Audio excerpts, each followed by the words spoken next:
What's good, YouTube fam? Welcome back to another video. This guy's looking at you. Who? I don't care. We got our boy Z in the mix once again, yo. Today what we're gonna be up to, guys, we're gonna hit the mountain for a little bit with a couple other guys. And the question of the day, Brokeback Mountain. bro, yeah, exactly. The question of today is the BRZ a daily car, or can you daily drive a BRZ? What we're doing right now is I gotta bring the car up there real quick because I got some here. Let me show you guys. So while I was in Queens, it got like real muddy. So I'm just gonna pull it up there. Off-road, huh? Nah. Chill. So I'm gonna pull it up there real quick, and we're gonna wash that off before we head to the mountain. And JB and one of his friends is gonna meet up with us over there. So it should be fun. Make sure you guys stay tuned for the video, and let's get it.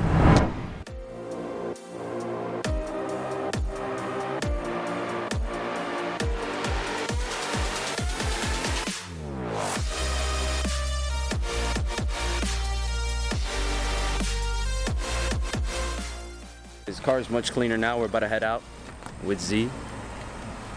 Let's see if I can keep up with this guy. I'm not gonna go. So he says. I got the disabled with me, so I Much cleaner. Hey, oh, you can actually see it now. Damn, look at those sparkles, boy. That's the side you didn't clean. Yo, I did clean the side. You didn't see me? I cleaned both sides. Nice, dude. All right, let's go.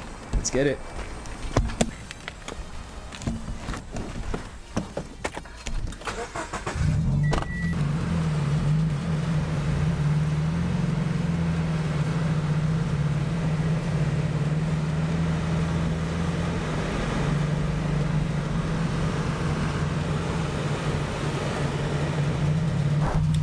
Alright guys, so I'm not gonna have you mounted simply because I don't want to go through the hassle of mounting this and then unmounting it when we get there. So let's begin the video and the topic of today. So the way I'm gonna break this down is there's a lot of pros and cons to daily driving this car, and there's a lot, hold on. And if you're somebody that's considering buying this car, there's a lot of things you need to take into consideration. Probably the most important thing is what is your goal and search in your search for a car. What is it that you're looking for? Are you a car enthusiast? Are you somebody that enjoys driving a race car every single day? Do you enjoy modifying your car? Is having a good driving experience something that really matters to you? These are questions that you should really be asking yourself when you're looking for a car. Now the question is, do I personally think that you should buy a Subaru BRZ, FRS, GT86? Yes and no. I'm gonna break those down into pros and cons. I'm gonna start off with the cons because, you know, I'd rather talk about the bad things first and then talk about the good things. First con, it's rear-wheel drive, so you really have to consider where you live and what your goal is. If you don't mind driving rear-wheel drive in the snow, you know how to handle a car, or you want to learn how to handle a car in snow, rainy weather, and stuff like that, then go for it. But otherwise, if you don't want to have to deal with the hassle of having to buy winter tires when the winter time comes, then this might not be a car for you. This might not be a car you want to look into, simply because of the fact that you can only get this car in rear-wheel drive. That's one of the cons. Now, another con is it's a two-door coupe.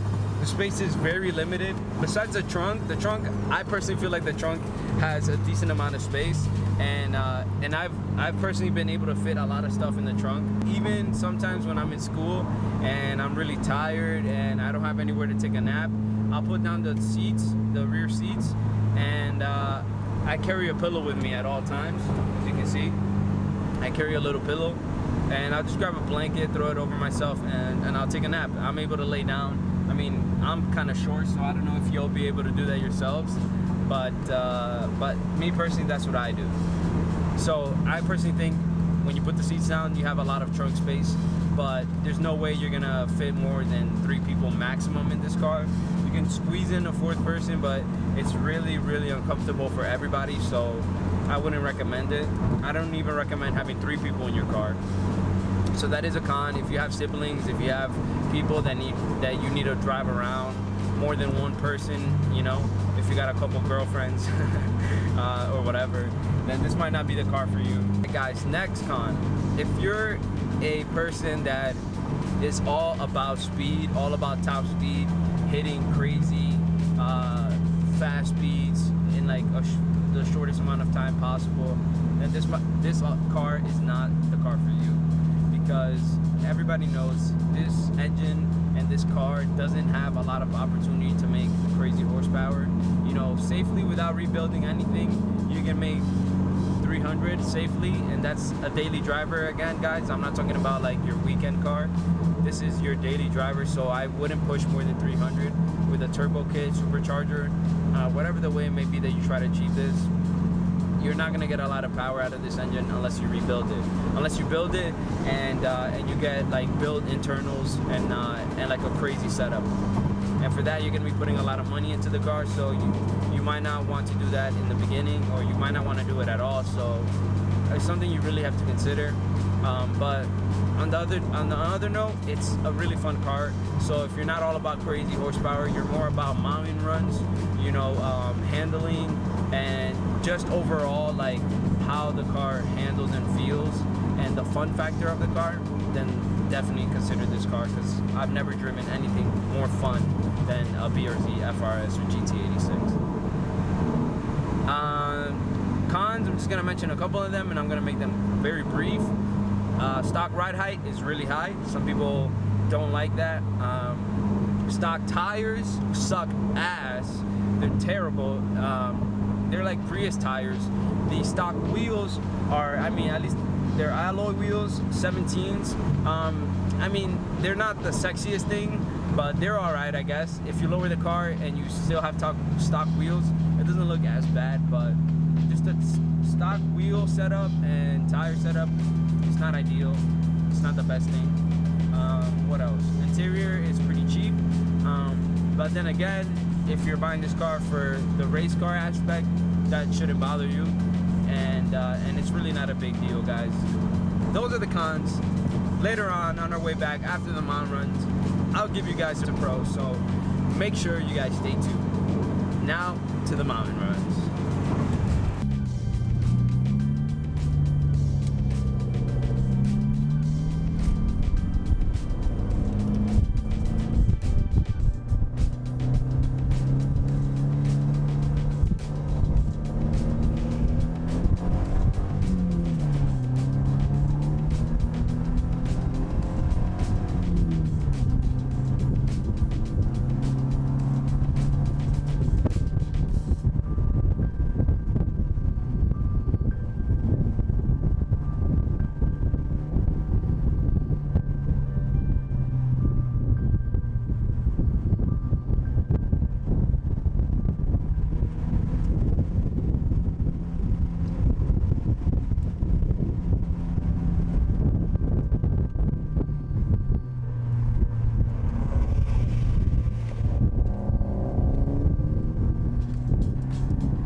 Pros of daily driving a BRZ: it's a really fun car. You meet a lot of good people in the car community, a lot of awesome people that you can meet in the car community, especially the FRS BRZ community, because this car is hated on so much that usually people that own this car tend to stick together and really become like a little mini family for the most part. If you are somebody that plans on modifying your car, you can get a lot of parts for this car relatively at a decent price. The aftermarket scene for this car is filled to the brim with parts and, you know, a lot of available things you guys can purchase for the builds. You know, you can even find some stuff used, and if you don't have the money to buy stuff brand new, find a lot of used parts, and be able to really modify it and make the car your own and make it unique in that sense. Bro, that porta potty was the nastiest shit I've ever seen in my life. Scott, what would you say about daily driving a BRZ?